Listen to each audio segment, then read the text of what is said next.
వాళ్ళు మీ దగ్గరకు వచ్చినప్పుడు మీ జడ్జిమెంట్లో అంటే వీళ్ళు కరెక్ట్గా జడ్జిమెంట్ వేయలే అని అనిపించిందా ఎప్పుడన్నా? అంటే ఇన్ని ఎపిసోడ్స్ మీరు ఉన్నారు కాబట్టి, సో ఆ ముగ్గురులో అంటే ఈ ప్లేస్లో వేరే వాళ్ళు ఉంటే బాగుంటుండే అనే దాంట్లో ఏమైనా ఉందా మీకు?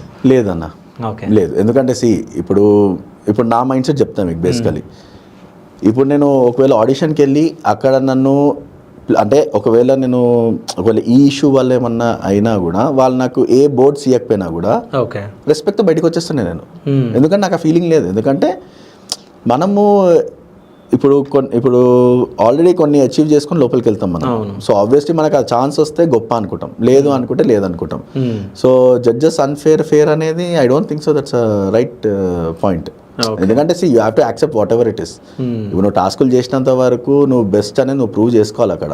లేకపోతే ఆబ్వియస్లీ నువ్వు అంత దూరం వచ్చి కూడా లాభం లేదు. So what ever it is you have to accept అంతే. అంటే ఇప్పుడు చాలా మంది అనుకుంటారు కదా ఛాలెంజెస్ లోపలికి వచ్చినాక టఫ్ ఉంటాయి, హార్డ్ ఉంటాయి అన్నప్పుడు, ఇప్పుడు ఆబ్వియస్లీ అంటే మీరు ఎపిసోడ్ చూసారు కూడా, ఫోన్ వల్ల కొట్టుకునే ఎపిసోడ్ ఐదు, చాలా మంది ఎందుకంత ఐదని చెప్పి ఆలోచిస్తారు. ఇప్పుడు వాడు ఎంత స్ట్రాంగ్ ఉన్నాడో మనకు తెలియదు.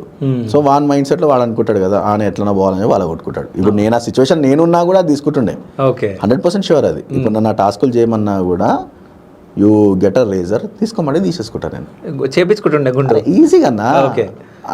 ఎవ్రీథింగ్ నేను ఒకటే చెప్తున్నా కదా, మన చావుకి ఒక్క అడుగు